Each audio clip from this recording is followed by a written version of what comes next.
2025 সালে এসে অল্প বাজেটের মধ্যে সেরা যদি কোনো ফোন খুঁজে থাকেন তাহলে আপনার জন্য ভিভো Y29 এই ফোনটি বেস্ট হবে। এই ফোনটির দাম কিন্তু মাত্র 19,999 টাকা এবং এই ফোনটির স্পেসিফিকেশন দেখলে আপনি জাস্ট অবাক হয়ে যাবেন।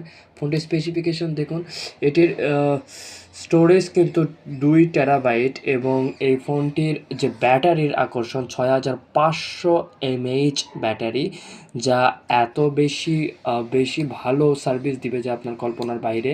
এছাড়াও ফোনটির ওয়েট 204 গ্রাম এবং ফোনটির সাইজ 6.8 ইঞ্চ এবং ফোনটিতে রয়েছে রিফ্রেশ রেট 120 হার্জ, যা অত্যন্ত ভালো এবং পিক্সেল ডেস্টিনি 264 ppi।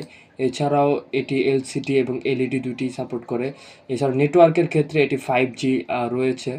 সো বাংলাদেশে যেহেতু অ্যাভেলেবল না, কিন্তু ক্যামেরার ক্ষেত্রে এটি অনেক অসাধারণ একটি ফ্রন্ট 8 মেগাপিক্সেল, দেন রেয়ার 50 মেগাপিক্সেল এবং প্লাস 2 মেগাপিক্সেল টেলিফোটো আছে। সো এই ফোনটি অল্প বাজেটের মধ্যে সেরা একটি ফোন হবে।